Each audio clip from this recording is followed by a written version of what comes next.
Oi, gente, tudo bom? Nessa aula a gente vai dar uma introdução ao estudo de termologia. O que é termologia? Termo, no sentido mais amplo, significa calor, logia, estudo. Então, no sentido geral, termologia é a área da física que estuda o calor e suas aplicações. Lembrando, né, todos nós sabemos que a principal fonte de calor, de energia da Terra é o Sol. E sem essa energia, né, se o Sol deixasse por algum motivo de emitir essa energia entre várias outras radiações, não teria vida na Terra. Mas esse calor aqui não é só aquele sentido da gente estar recebendo calor, às vezes em determinadas épocas, como no verão, né, que a incidência de calor devido à inclinação da Terra é mais forte e isso às vezes nos causa muito incômodo. Mas o calor não é só isso, né, gente? O calor é muito mais. Nas nossas casas, o calor serve do fogo, serve para cozinhar os alimentos. A geladeira, que é um dispositivo que tem a função de retirar calor, resfriando os alimentos, água, líquidos, sucos, bebidas, carnes, verduras em geral, né, que nos traz mais alívio, principalmente nessas épocas mais quentes, serve para conservar os alimentos, para que eles não percam, né?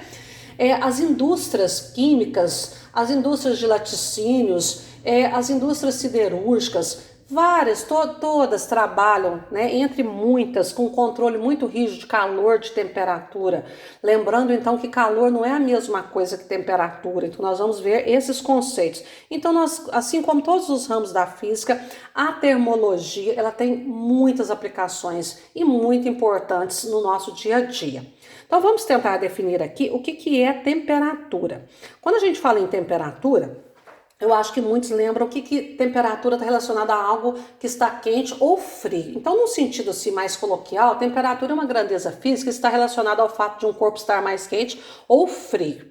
Mas no sentido mais amplo, a temperatura é uma grandeza física que mede o grau de agitação, de movimentação das partículas que constituem um corpo. Quais são as partículas que constituem um corpo? São os átomos ou as moléculas. Então, se você considerar um recipiente com gelo e outro com água fervendo, né, nós sabemos que a água é formada por moléculas de H2O. Então, tem um desenho aqui que essas partículas, né, no caso, por exemplo, água. Coloquei aqui um recipiente com partículas de água. A água é uma ligação de H2O, né? Então, uma molécula de H2O. O que é uma molécula? É uma ligação de dois ou mais átomos. Então, aqui nós temos moléculas de H2O, dois átomos de hidrogênio com um de oxigênio. Então, nós temos um recipiente com água.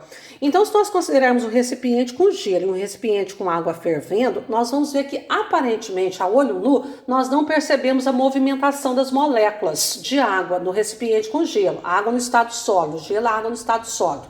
Já no recipiente com água fervendo, a gente vê a água borbulhando, movimentando-se rapidamente. Então, a temperatura, ela mede o grau de agitação das moléculas de um corpo. Quanto mais essas moléculas se movimentam, mais quente, maior a temperatura do sistema. Então, a gente volta aqui na primeira página.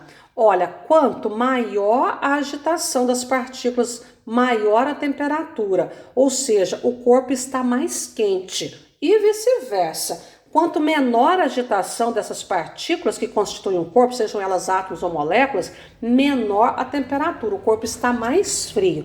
Então, temperatura ela é uma grandeza que tem a ver com a agitação das moléculas, das partículas que constituem um corpo.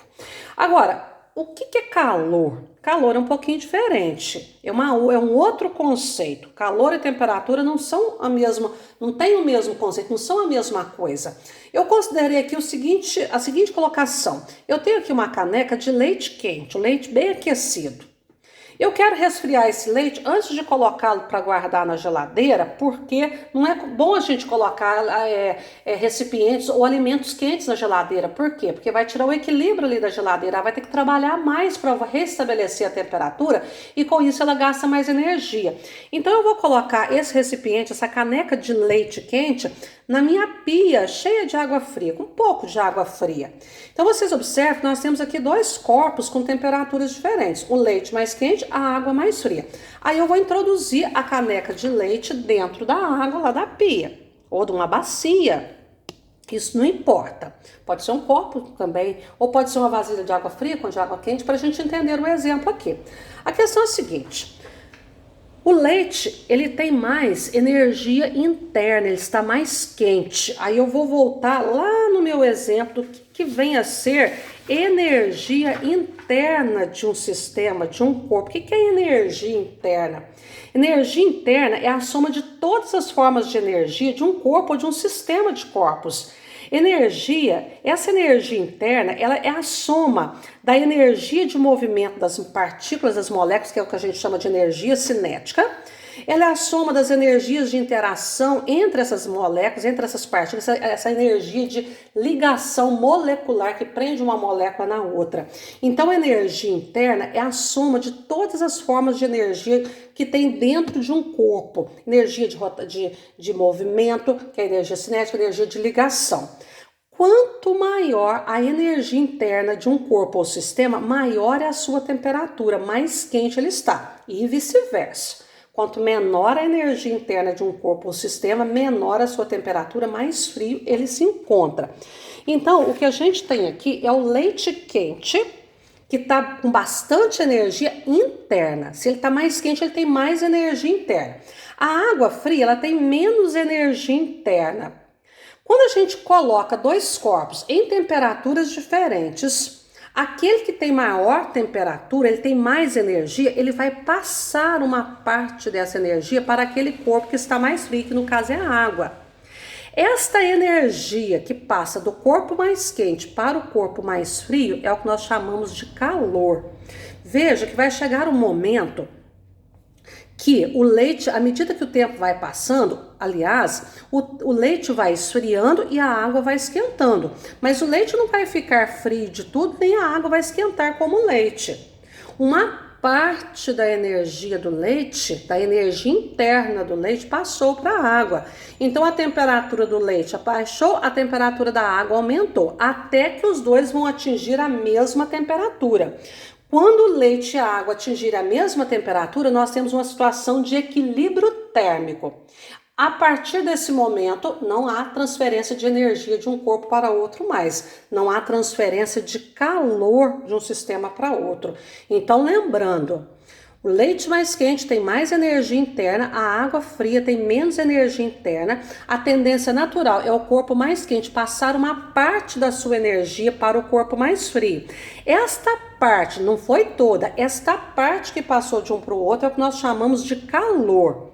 E vai haver essa transferência de calor de um para o outro até que eles atinjam a mesma temperatura, ou seja, que eles atinjam o equilíbrio térmico. Então, se nós colocarmos dois corpos na mesma temperatura em contato com o outro, não há transferência de temperatura, não há transferência de calor, não há transferência de calor. E a temperatura do sistema permanece, ou desses corpos permanece constante.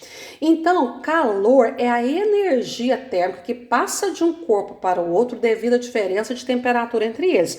Tem que estar um mais quente e outro mais frio. O calor, ele vai passar naturalmente do corpo mais quente para o mais frio. Então, não vai passar toda a energia interna, então só uma parte que vai passar. Calor, por esse motivo, todos os livros de física colocam que calor é energia em trânsito. Por quê, gente? A energia que está lá dentro do corpo, isoladamente, é chamada de energia interna, que pode ser maior se o corpo está mais quente, menor se ele está mais frio. Calor é aquela parcela de energia que transferiu do mais quente para o mais frio. Por isso que fala energia em trânsito. Desta forma, não existe calor contido nos corpos. O correto é dizer eu estou recebendo calor e não eu estou com calor, tá bom? E quando dois ou mais corpos atingem a mesma temperatura, dizemos que eles estão em equilíbrio térmico. Então, quando nós colocamos dois ou mais corpos em diferentes temperaturas em contato um com os outros, quando eles atingirem, vai havendo uma troca de energia entre eles, de calor entre eles, até que eles atinjam a mesma temperatura. Desta forma, eles estão em equilíbrio térmico, tá ok?